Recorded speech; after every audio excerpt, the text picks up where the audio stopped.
Before Israel sets one foot in the land, the Creator builds a justice system.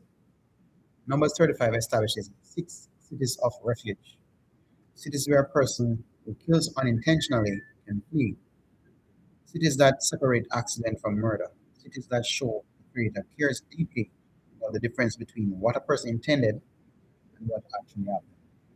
This chapter is ancient law, foundation of every legal system that has ever tried to exist.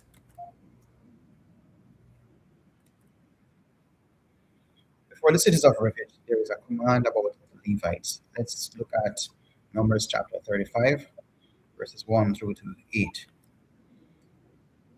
The Levites receive no land inheritance of their own.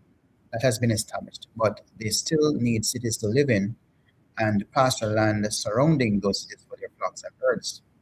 The Creator instructs Israel to set aside 48 cities for the Levites, distributed across all the tribes proportionally.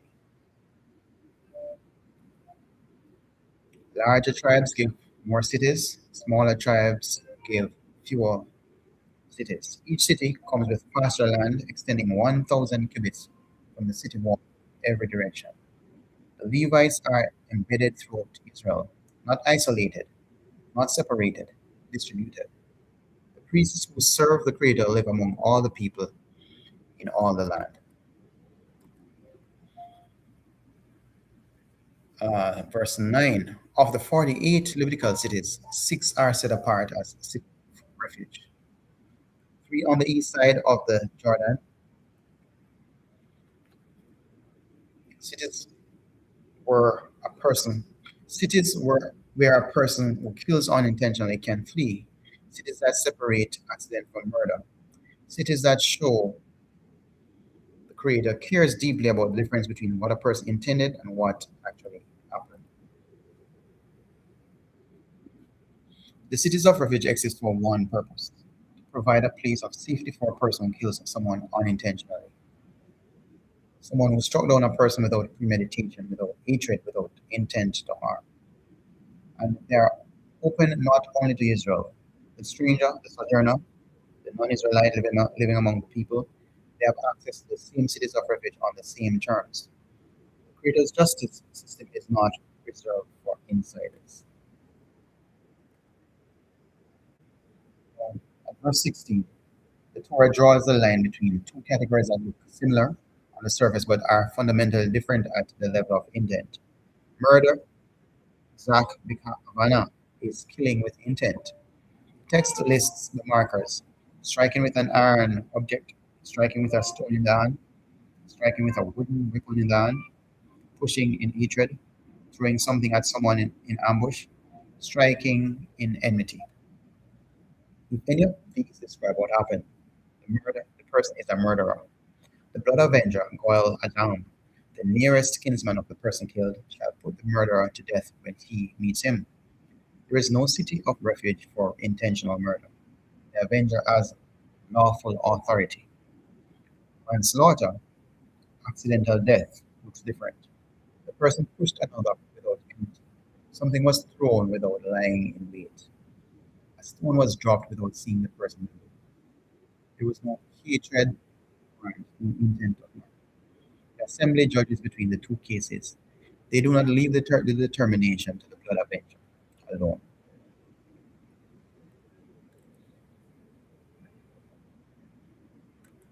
Let's look at verses 25 through to 28. Let's look at life in the city of refuge. The assembly saves the accidental killer from the blood avenger and returns him to the city of refuge he fled to, and there he must remain. He shall dwell in the city of refuge until the death of the high priest, the Kohen Gadol, who was anointed with the sacred oil. This is the condition, not a prison sentence, not an execution, but a requirement to stay within the city. If he goes outside the city of refuge, and the blood avenger finds him there, the avenger may kill him, and no blood guilt for doing so.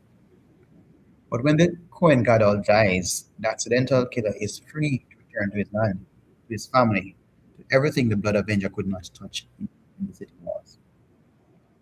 The death of the high priest functions as a form of atonement that allows the accidental killer to re-enter normal life. The chapter does not explain the mechanism, it simply states the condition.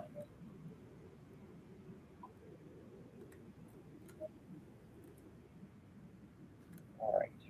Verse 29.